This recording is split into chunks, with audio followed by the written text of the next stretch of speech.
There are two particular scenes that would be amazing as the final scene of the final season of HBO's House of the Dragon.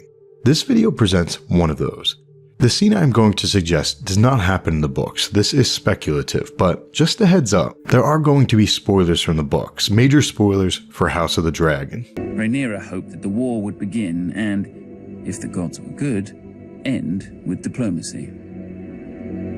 As always, they weren't. One of the most interesting Targaryens in the prose is Daemon Targaryen, the Rogue Prince, Prince of the City, Lord Fleabottom. Considered by many to be the most dangerous man in Westeros. And Daemon's dragon is arguably the coolest of them all, Caraxes, the Bloodworm. As you presumably know by now, Daemon and Caraxes fought Aemon One-Eye and Vhagar, the largest living dragon at the time. Vhagar was twice the size of battle-tested Caraxes. And no, this is not the final scene, this is just the setup. So Daemon jumped off Caraxes onto Vhagar and shoved his sword through Aemon One-Eye's blind eye, and they fell. Boom. Vhagar's carcass plunged to the lake floor, and when she was found some years later, after the end of the Dance of the Dragons, Prince Aemon's armored bones remained chained to her saddle, with Darksister thrust hilt deep through his eye socket. So Aemon One-Eye and Vhagar have been confirmed dead. On the other hand, Caraxes survived. For a little bit.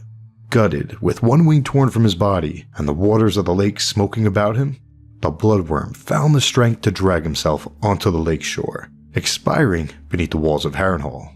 So, unfortunately, two of the best dragons ever died that day, Caraxes and Vhagar. And one of the worst dragons died that day, Aemon One-Eye. But Daemon Targaryen's remains were never found, which leaves us with three distinct possibilities, two of which we'll be discussing today.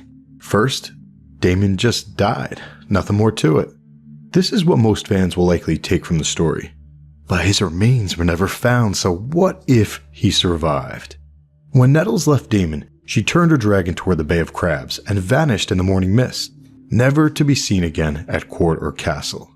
It is written that the girl Nettles was thought to be somewhere in Crackclaw Point or the Mountains of the Moon.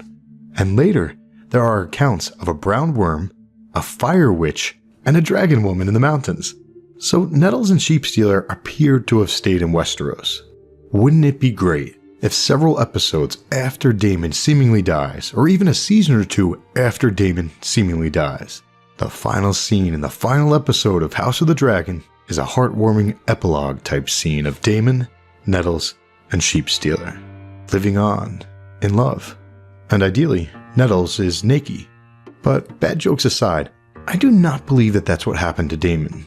First off, there is no reference to a man with a fire witch, and the last account of Nettles has her flying off on Sheepstealer alone. Plus, there's evidence to believe that Daemon Targaryen did survive. He took on a new identity, and he went somewhere, but not to the Vale. Since this is a brand new detailed theory, I'm going to split it off into its own video. Hit subscribe, you'll see that one next.